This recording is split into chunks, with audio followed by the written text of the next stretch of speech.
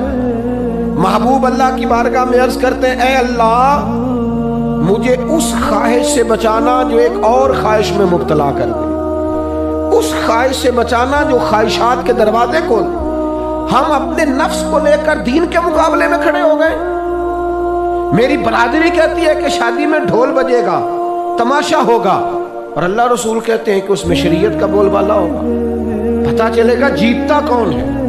میری اولاد کہتی ہے کہ اس راستے جانا ہے، رب رسول فرماتے ہیں اس راہ پہ جانا ہے، نفس کی خواہش اور ہے، اللہ رسول کا حکم اور ہے، ہم اس کو تسلیم کرنے کو تیار نہیں ہوتے۔ معافی مانگنی پڑ گئی ہے ایک بندے سے، ہماری جو بنائی ہوئے قبیلے اور برادریوں میں اونچ نیچ ہے اس کے حساب سے ہم بڑے قبیلے سے ہیں، وہ چھوٹی قبیلے سے، ہم نے جو بنائی ہے، ورنہ تو قبیلے فقط تعارف کے لیے ہوتے، معذرت کرنی پڑ گئی ہے۔ لیکن کمال ہے ہمارے مزاج میں وہ پیدا ہو۔ اللہ رسول کو راضی کرنے کے لیے تھوڑی دیر اپنے نفس کو کچلے، ممکن ہے ایسا ہو؟ کرتے ہی نہیں ایسا، مزاج نہیں بنایا۔ ہمارے نفس کی خواہش کے مطابق اگر چلے پھر سارا، آپ یقین کریں لوگ استادوں کے پاس جا کے عزتیں اور پروٹوکول ڈھونڈتے ہیں، پیروں کے پاس جا کے عزتیں اور پروٹوکول ڈھونڈتے ہیں، ایسی جگہوں پہ جہاں پروٹوکول دینے کی باری تھی وہاں بھی لینے کے چکر میں پڑ جاتے ہیں۔ دینی کاموں میں اگر 4 لوگ ایک جگہ پہ اکٹھے کیے جاتے ہیں نا، یہاں دینی کام کر لو، تو وہاں جھگڑا شروع ہو جاتا ہے۔ دینی کام تو کرنا ہے پر آگے کون لگے گا، دینی کام تو کرنا ہے پر اس میں سربراہی کس کو ملے گی، دینی کام تو کرنا ہے اس میں نام کس کا ہوگا، اس میں بڑا قد کس کا شمار کیا جائے۔ اس طرح قومیں آگے بڑھتی ہیں۔ اہل حق اس طرح ہوتے ہیں، سب سے آگے اپنے نفس کو رکھا جائے اور پھر انسان کا انقلاب آ جائے؟ یہ کیسے ممکن ہے؟ حضرت ابو ذر غفاری، میں قربان اس شخص پر، سیدنا ابو ذر غفاری، اس امت کے درویش فقیر، ایسا شخص جس کے بارے میں محبوب نے فرمایا زمین کے اوپر اور آسمان کے نیچے میرے ابو ذر سے سچا بندہ کوئی نہیں۔ اتنا بڑا آدمی زندگی فقر و فاقے میں گزار دی، اپنے مزاج پر طاری کر لی چیزیں کہ بس وہ سادگی جو ہمیں ہمارے رسول نے سکھائی ہے اسی میں رہنا ہے۔ حضرت ابو ذر غفاری گفتگو ہو رہی تھی، بات چیت ہو رہی تھی، جناب بلال حبشی رضی اللہ تعالیٰ عنہ کے ساتھ محو کلام تھے۔ حضرت بلال نے اپنے آپ کو سمجھا لیا تھا کہ میں دروازہ رسول کا گدا ہوں۔ کچھ لوگ نا غلام بے دام ہوتے ہیں، بے دام۔ ہمارے ہاں نا کچھ لوگوں کا پروٹوکول ہوتا ہے اور کچھ لوگ ایسے ہوتے ہیں جو صبح سے لے کے شام تک جھاڑو دے رہے ہوتے ہیں، خدمتیں کر رہے ہوتے ہیں۔ میں آپ کو صحیح معنوں میں بتاؤں تو اصل حقدار وہ ہوتے ہیں لوگ، اصل ڈیوٹیاں ان لوگوں کی ہوتی ہیں۔ حضرت بلال حبشی نے طے کر لیا تھا کہ میں نے بس نوکری کرنی اور توجہ سے کرنی ہے۔ اور میں آپ کو دل کی بات بتاؤں، میں نے بڑے کیمرے دیکھے اپنی زندگی میں، میں نے بڑا کچھ دیکھا تھوڑے وقت میں۔ میں آپ سے عرض کروں، وہ بڑی مزیدار زندگی ہوتی ہے جس میں انسان تھوڑا پیچھے بیٹھا ہوا ہوتا ہے، جس میں نا بہت سارے کام ہیں۔ میں تھوڑے دن پہلے ایک جگہ جماعت کرانے کے لیے کھڑا ہوا، ایک صاحب نے جماعت کی ویڈیو بنانی شروع کر دی۔ بعد میں مجھے دوست بتانے لگے، وہ خدا کے بندے، عبادت تقریر میں کبھی رونا آ جاتا تھا، دعا میں رونا آ جاتا تھا، میں نے ضبط کرنا شروع کر دیا، چھوڑ دیا۔ لوگ آنسو بیچنے لگ جاتے، پیر صاحب رو پڑے۔ پیر صاحب کس بات پہ روئے؟ او خدا کے بندو، پیر کو معافی لے لینے دو اللہ رسول سے، اپنے لیے، اپنے سنگیوں کے لیے اللہ کے حضور اسے آنسو بہانے دو۔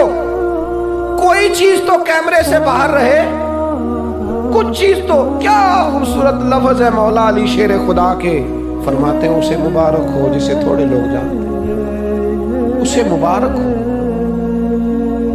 سے ثبوت نہ پوچھو میتھوں، پلائے نظر کرم کا دھوئی، اے میں جانا یا دل بر جانے غیر نہ جانے کوئی، میں مسکین پرانا خادم کسے در ملی نہ ٹوئی، یہ تے واسف یار نے نظر جو کی تھی تے واسف واسف ہی ہوئی۔ یہ تو اس کا فیصلہ ہے، ہمارے لیے مقام شکر ہے، ہر مقام پر شکر گزار ہیں، عاجزی کرتے ہیں، لیکن جو معاشرے کا ماحول بن گیا، یعنی ایک بندے سے بھی آپ بغیر کیمرے کے ملاقات ہی نہیں کر سکتے۔ وہ زیارت کرنے آتا ہے اور وہ ساتھ کہتا ہے 30 سیکنڈ کا میں نے کلپ بھی بنانا ہے، بس تو زیارت ہو گئی، بس ختم ہو گئی بات۔ یہ کون سی زیارت ہے جو تو نے قید بھی کرنی ہے ساتھ؟ خدا کا خوف کرے، کیا کس طرف ہم جا رہے ہیں؟ بہرحال دام برسر مطلب حضرت بلال حبشی نے طے کر لیا تھا اپنی زندگی میں سادگی، پیچھے پیچھے رہنا ہے۔ وہ شہرت سے بچنے والا پیچھے پیچھے رہتا ہے، اور میرا جی چاہتا ہے ساری غزلیں اس ظالم کے نام کرے۔ کچھ لوگ طے کر لیتے ہیں میں نے پیچھے پیچھے رہنا ہے، ان کے اعلان کیے جاتے ہیں، بلایا جاتا ہے، پھر بھی پیچھے نکل جاتے ہیں۔ جو عرض کرنا چاہتا ہوں، حضرت سیدنا بلال حبشی نے طے کر لیا تھا۔ ایک دن کسی بات میں نا ہو جاتا ہے رائے کا اختلاف، رائے کے اختلاف کو کبھی مخالفت نہ بنائے، اپنوں سے اختلاف ہو تو اختلاف رائے رکھے، رائے دے، حکم کبھی نہ دے۔ ہمارے یہاں لوگ حکم دیتے ہیں، رائے نہیں دیتے، بعد میں ادھر ادھر بیٹھ کے شکوے کرتے ہیں، دسو جی میری منی نہیں۔ وہ بھی تیرے سے مشورہ لیا تھا، قبول بھی ہو سکتا ہے، رد بھی ہو سکتا ہے، ختم ہو گئی بات۔ کسی بات میں جناب ابو ذر غفاری کا اور حضرت بلال حبشی کا رائے کا اختلاف ہو گیا۔ اب حضرت بلال حبشی غلام ہے، جناب ابو ذر بڑے قبیلے سے، تو جناب ابو ذر غفاری نے بات کرتے کرتے حضرت بلال کو کہہ دیا، او حبشن کے بیٹے، تھے بھی وہ حبشن کے بیٹے، لیکن حضرت بلال کے دل کو تکلیف ہوئی۔ بعض لوگ کہتے ہیں میں نے سچ ہی بولا ہے، سچ اپنے بارے میں بولنا، تو دوسروں کے بارے میں سچ بولتا ہے، اپنے بارے میں بول، صرف تو دوسروں کے لیے بولے۔ او جی میں نے سچ ہی تو بولا تھا، سچ بولنے کی بھی حکمت ہے، سچ بولنے کی سب سے بڑا سچ کسی کو اللہ کی طرف بلانا ہے، اور میرا رب فرماتا ہے ادعو الی سبیل ربک بالحکمہ، کسی کو اللہ کی طرف بھی بلاؤ تو دانائی کے ساتھ بلاؤ، حکمت کے ساتھ۔ سب سے بڑا سچ بھی بولو تو دانائی کے ساتھ بولو۔ تو نے سچ بولا ہے اور تو نے لوگوں کا کلیجہ چیر کے رکھ دیا ہے، یہ کیا انداز ہوا تیرا سچ بولنے کا؟ یہ کیا طریقہ ہوا؟ حضرت سیدنا بلال حبشی رضی اللہ تعالیٰ عنہ کو جناب ابو ذر غفاری نے کہا ابشر کے بیٹے بات سچی تھی. حضرت بلال کو تکلیف ہوئی, کونے میں بیٹھ کے روئے, اور غلام روئے اور آقا کو خبر نہ ہو. تڑپے جو ہم یہاں تو مدینے خبر گئی. حضور علیہ الصلوۃ والسلام پتہ چلا, محبوب نے منبر سجایا. حضور کی عادت تھی نامینیٹ کر کے اصلاح نہیں کرتے تھے, بائی نیم نہیں, نامزد کر کے نہیں, اوورال بات کر دیتے, سمجھنے والے سمجھ جاتے. حضور فرمانے لگے لوگوں کو کیا ہو گیا ہے, میں نے تو جاہلیت کی ساری باتیں پاؤں تلے رون دی تھی, ابھی بھی کہتے ہیں بلال کو ابشر کا بیٹا. حضرت ابو ذر غفاری کہتے ہیں باقی تو کوئی نہ سمجھے تو میں سمجھ گیا. بڑا مشکل ہوتا ہے مجمع میں اٹھ کے معافی مانگنا. ہمارے ہاں بعض لوگ معافی بھی اس طرح مانگتے ہیں کہ یوں لگتا ہے گن بھی ساتھ پکڑی ہوئی, معافی دو ورنہ گولی مار دوں گا. معافی مانگنے کا بھی طریقہ سلیقہ نہیں آتا, اور دنیا میں کچھ ایسے نفس پرست ہیں ان کو استادوں سے معافی مانگنے پڑی تو نہیں مانگ سکتے. مشائخ سے معافی مانگنے آتی ہے تو نفس کے بندے بن کے نفس کی غلامی کرتے ہیں, لیکن اپنی عزت کی جگہوں کو بھی درست نہیں کرتے. کتنا بڑا مجرم ہے جو باپ سے بھی معافی نہ مانگ سکے, جو ماں سے بھی نہ کہہ سکے میں غلطی کر گیا تھا. اتنی بڑی نفس پرستی, تو نے آقا بنا لیا اپنے نفس کو اپنا. مجمع میں معافی مانگنا, اعتراف کرنا, حق کو قبول کرنا, اپنے نفس کو ذبح کرنا. حضرت ابو ذر غفاری مجمع کے بیچ اٹھ کے کھڑے ہوئے, چمکتا دمکتا چہرہ, قبولیت حق کا جذبہ, اپنے نفس کو چیر دینا اور اس پر پاؤں رکھ کے رب رسول کا قرب حاصل کرنے کا ذائقہ. جناب ابو ذر غفاری حضرت بلال کے قریب گئے اور پھر ان کے سامنے لیٹ گئے, رو کے کہنے لگے ابشر کے بیٹے اٹھا اپنا پیر اور رکھ میرے سینے پہ. میں اس قوم کو بتانا چاہتا ہوں کہ تھا تو حبشن کا بیٹا, پر جب سے مدینے والے کا کلمہ پڑا ہے کائنات میں عزت والا ہو گیا ہے. یہ دیکھو کس نے ذروں کو اٹھایا اور صحرا کر دیا, کس نے قطروں کو ملایا اور دریا کر دیا, کس کی حکمت نے یتیموں کو کیا در یتیم اور غلاموں کو دنیا بھر کا مولا کر دیا. ہمارا نفس کی خواہش بچی, رشتے نہیں بچے. ہمارے نفس کی خواہش بچی, تعلقات نہیں بچے. نفس کی خواہشیں بچی, ہمارے اپنے نہیں بچے. نفس کی خواہشیں بچی, مال جمع ہوا, دیانتداری نہیں بچی, وعدوں کی پابندی نہیں بچی, تجوریاں بھر گئیں, روحیں اجڑ گئیں. بددیانتی سے رزق حرام سے کمایا ہوا مال, کاریں کوٹھیاں بنگلے بن گئے, باطن اجڑ گیا. اس لیے کہ نفس کی خواہش پوری کی. نفس کے سامنے اگر انبیاء کی بھی تعلیمات آئیں, لوگوں نے تکبر کیا, قتل تک کر دیا نبیوں کو, لیکن اپنے نفس کی خواہش کے خلاف جانے کو تیار نہ ہوئے. خدا را واپس آ جاؤ, خدا را